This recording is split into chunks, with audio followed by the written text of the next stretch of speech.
I got a bone to pick with Port of Galveston, Galveston Port, or whatever you want to call them.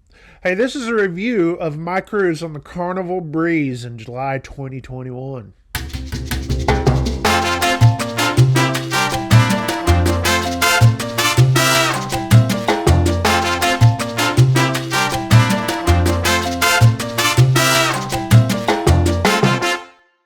Hey, welcome to the Blue Collar Cruising channel. And if you like cruising content and you want to just, hey, if you're into this kind of stuff, consider subscribing to the channel. Just because I got off the cruise and everything doesn't mean I'm gonna stop making videos. I've already made about 5 or 6 videos already. So since we got off the ship, but this is our full review, or my full review of my cruise on the Carnival Breeze and everything that went about it. The first day was unorganized as crap. All right, so my check-in time was between 10:30 and 11. I believe that was what it was, 10:30 and 11. And on Saturday, okay, first of all, let me tell you something. Galveston was crazy. Middle of July, peak season. A hotel room that usually cost me about $100 a night cost me about $350 a night. It was just unbelievable. But that's the way it is in Galveston. We usually do not vacation in Galveston.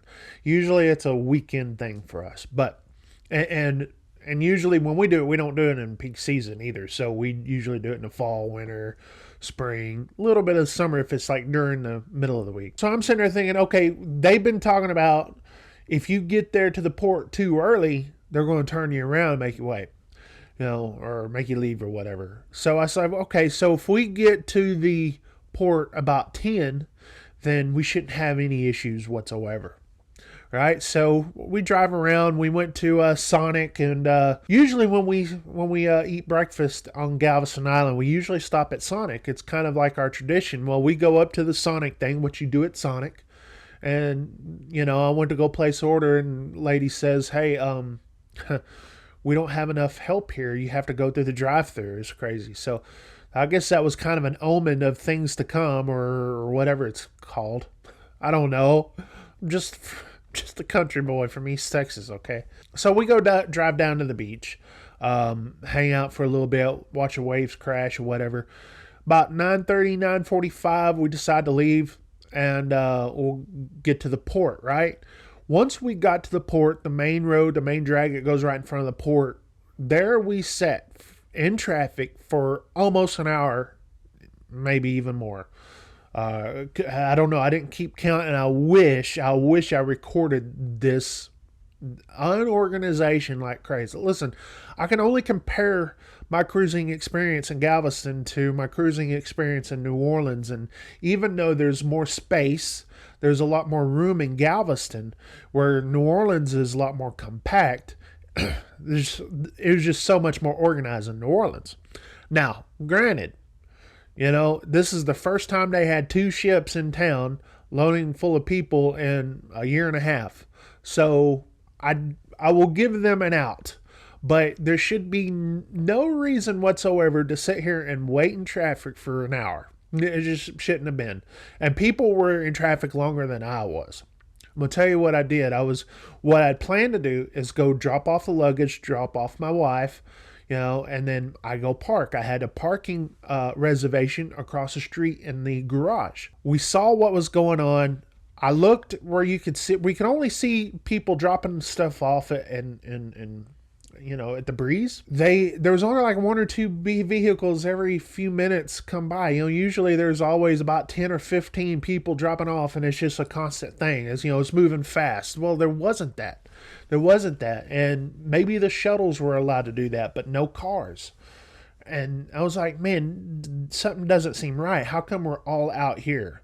So we were in the left lane. We proceeded to get in the right lane. We're just going to go ahead and park, and we're going to take our luggage with us. Just go walk it in, And so we checked into the garage and everything, and we got parked. We started carrying all our stuff with us, and I looked over there, and the Vista had plenty of people unloading. There was so many people unloading at the Vista and hardly anyone unloading at the Breeze, almost like no one was cruising out of the Breeze, which I know that wasn't right. The Port of Galveston was so unorganized. I guess they didn't have a route for people just going to the Breeze. We didn't want to go to the Vista. You know, we wanted to go to the Breeze, and I imagine probably half the people there were going to the Breeze, just as, half the people going to the Vista.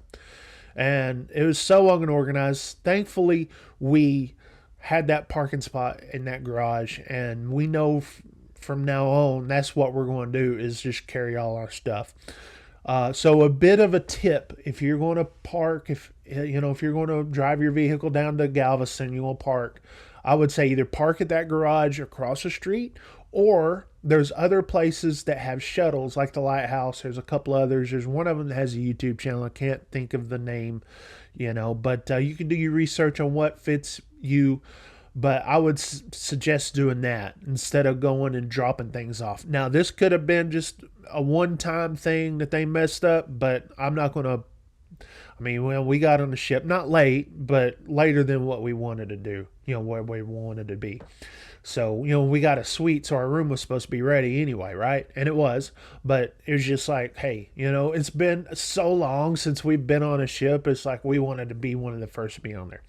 So just keep that in mind if you're going on. Once we got on the ship, it went by so easy. The muster drill it was right there. I've already done a muster drill video.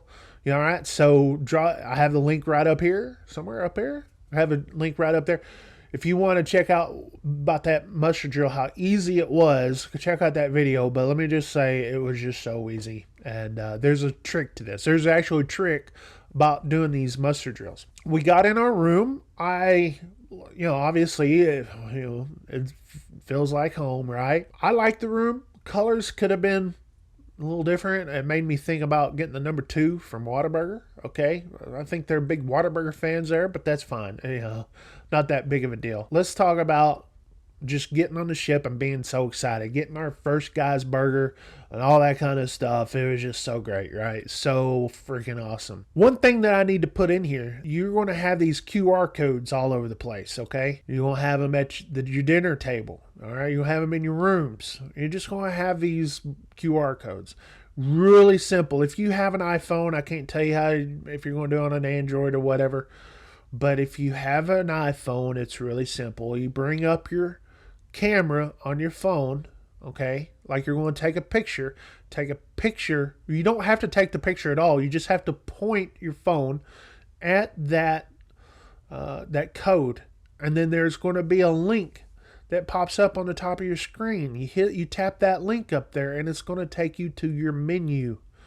Okay, and then that's what you have. So you're not going to have all these paper menus like you used to have all the time. So when your waiter's going to tell you, your waitress is going to tell you how to use this, but you do that, hit that link, and you can tell your wait staff exactly what you want. It's super easy once you get the hang of it. So if you're a low-tech redneck, and it don't take that long to figure it out. Now you can still ask for a paper menu. You can still ask for that. I highly recommend you doing this. It makes things pretty easy. Your fun times is on the app, on the Hub app. So everything you need is on that Hub app. And so when you hear people saying download it, yes, download the app. Let me tell you something about our dining staff. I can't remember the third person's name for the life of me, but I remember our head waiter, we called him Wee Wee. Okay, and he kind of had a sidekick, Woo Woo. She was from the Philippines, and so Wee Wee was from Indonesia, I believe, and Woo Woo was from the Philippines. And great fun people. Let me tell you something about the staff. So many of these people were just in such a great mood. I can't explain to you how much different it was for the positive this time around compared to before. I think a lot of these people, especially the ones who were returning, we're so thankful to be back. This was the best wait staff that we've ever had, and trust me, we've had some darn good wait staffs in the past, and I would say that whatever we needed, whatever we wanted, they had it for us. Just it was unbelievable, fun, happy. They were just so giddy. Their second night, our second night, I should say, was Elegant Night, and then they were the busiest. They were the busiest that of all the whole cruise week there, and I know that they were behind, they were running behind, and they were kind of panicking a little bit. Woo Woo, she actually like dropped a plate or whatever, but she never lost her smile. Never lost her smile. We didn't hold that against them and anything because this is like their third week back. Okay, so there's still a lot of kinks they still had to work out, but that was the second night. So the second day was just basically just hanging out on the ship. What we do. Oh, I forgot to tell you, our first night we played our traditional bingo, and our previous cruise that we went on in the Dream back in 2019, I won. My sister-in-law won, and then I won right after her. And so my wife continued that tradition on our opening night, and she won bingo. It was like $45 or whatever. I think it was the first game, whatever it was, but it was still fun. We got our money back. We gambled the whole week, and we probably were messing around with $1,000, $2,000 or whatever. But to be totally honest, I think we probably gave the cruise line maybe $100, maybe $200, and that was it. We lost a lot more, gained it back, gained a little bit, gave it back, gained it back. We had a lot of fun gambling this time. We didn't lose our tail. Last time I lost like $1,000.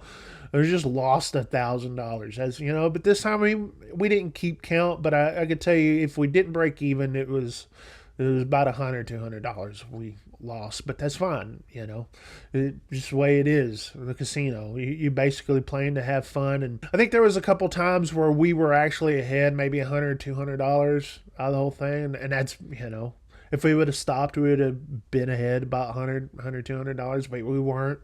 And that's fine. We don't go to the casino to get rich. We go to the casino to have fun. It's an adult arcade, the way I see it. Our first port of call was Progresso. Now, I've been to Progresso before.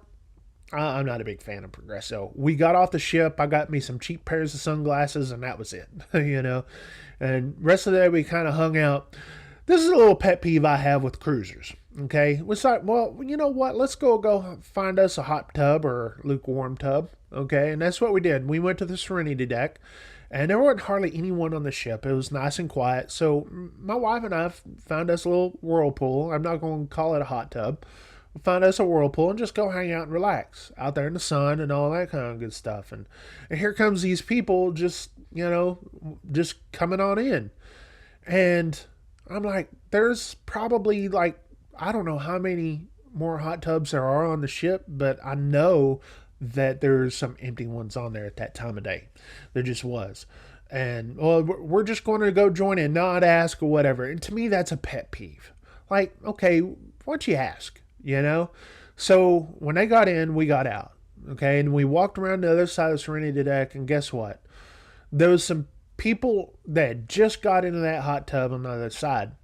So when these other people that kind of ran us out, they passed by this other one, and it was probably pretty empty because we seen them kind of come around. So it's like, really? So we went around. We went to the pull on the aft side of the ship, and we got in one of those hot tubs. And again, it's like we had something written on us, hey, join us. Like, no. So that's kind of like a little pet peeve of mine. And I don't know, a lot of you guys are maybe a lot more sociable than maybe I am when it comes to that. But it's just like, I guess it's one thing if it's the people but if it's like people just walking up.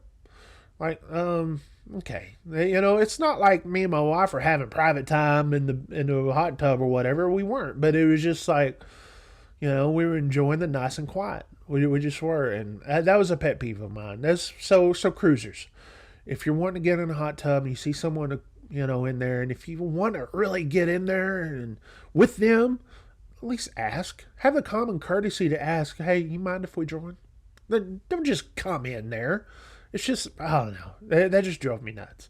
Just drove me nuts. Our second port of call was Cozumel, and this by far was my most favorite day. If you watch the video that I did showing Cozumel, you would know that this was my most favorite day out of the whole cruise. The waters were beautiful. We went to Passion Island again. We've gone to Passion Island for years now. And to me, it's like that's the hidden treasure. Everybody goes to Mr. Sancho's or whatever, and it's just like, okay, if Mr. Sancho's going to be packed full of people, why don't we go to something that's a little bit more controlled? And yeah, you may have a little bit less time at the beach because you have the catamaran that goes out there. But let me just say that that's a part of the experience to me. We saw some dolphins, some wild dolphins, and I'm not talking about dolphins from Galveston where they just kind of just peek up. No, these were the big old flippers. Okay, flipper. Come on, you older guys know, you older people, flipper. Yeah, there were those, and they're jumping out. Not like they do in Galveston where they just kind of peek out. Just have their little breathing hole, whatever you call that thing.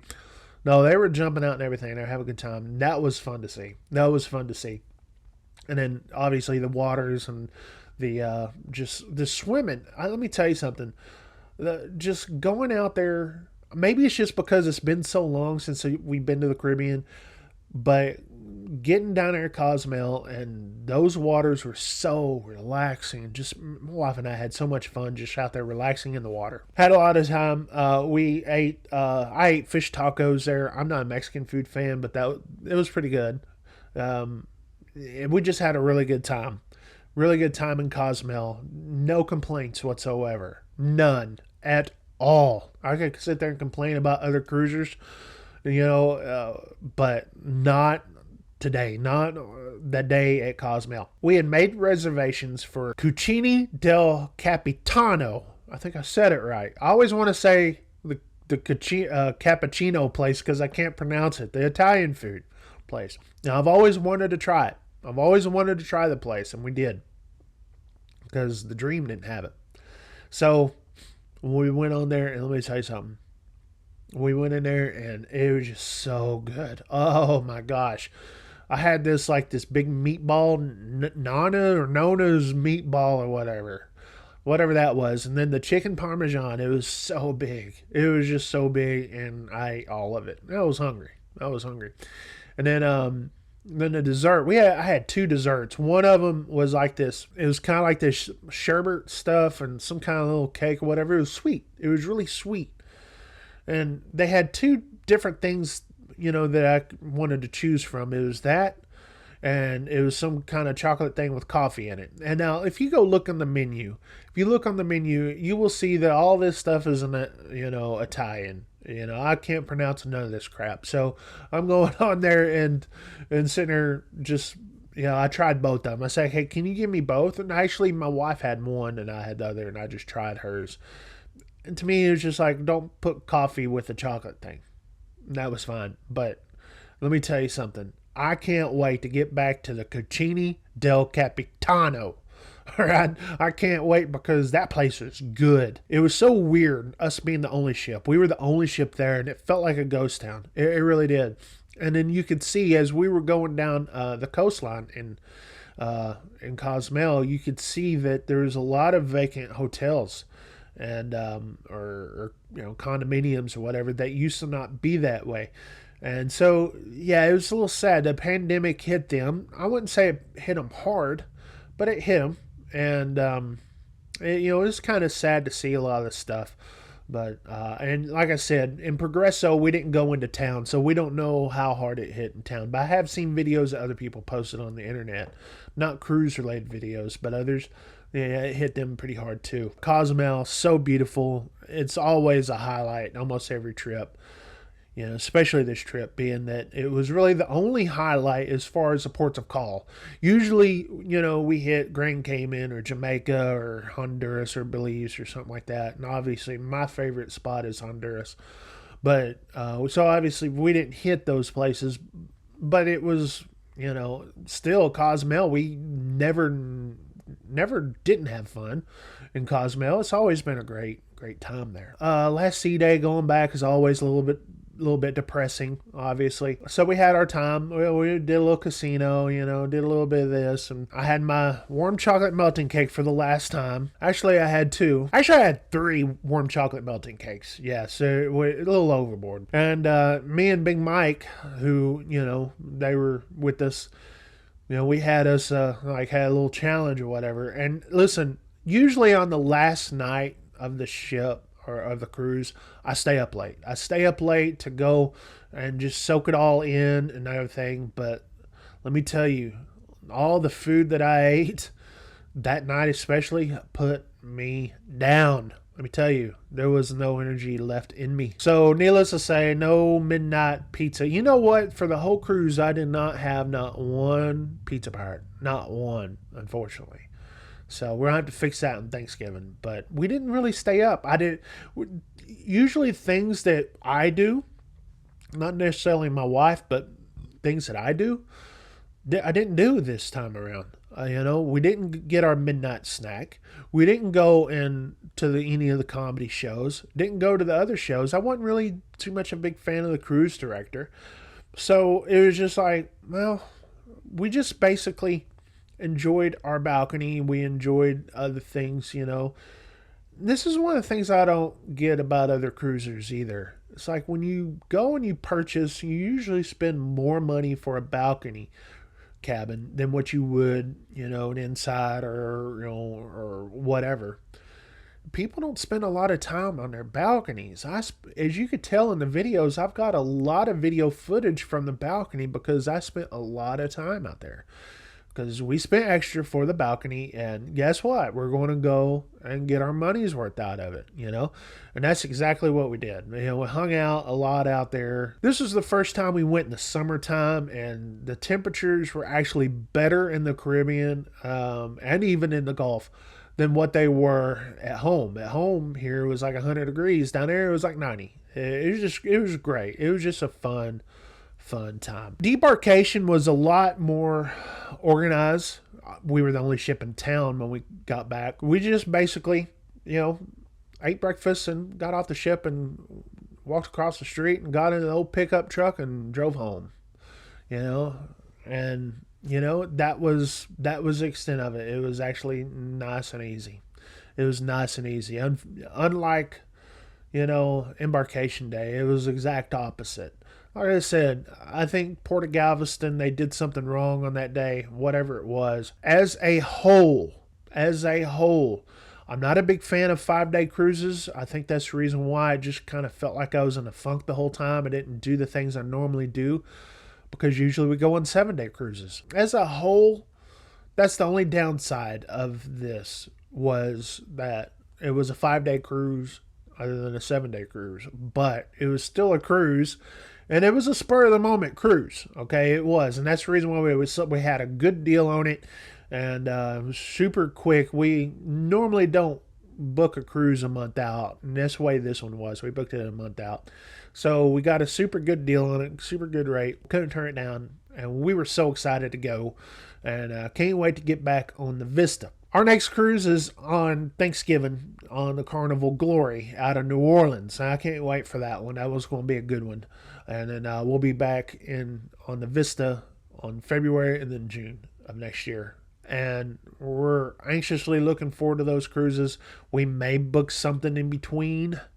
You just never know what's going to happen in our world. But I could tell you that every cruise is a good cruise. I got more videos coming for you. I'm fixing to shoot another video, the differences between the Carnival Breeze and the Carnival Dream. You will see that tomorrow. If you're subscribed to the channel and you get this, you're watching this as I upload it, you will probably see that video tomorrow pop up on your, but if you're watching this a year from now, well, it's already been out. But I'm fixing to record that now, so subscribe to the channel. Thank you for watching this video. Hit that like button, and hey, what do you guys think about those videos I did with the music? A lot of people commented about those, those videos I did with the music style, and it's like, I think I did pretty good with those. There's good songs. There's good songs, and that's kind of the thing we've always done ever since we've done cruising videos.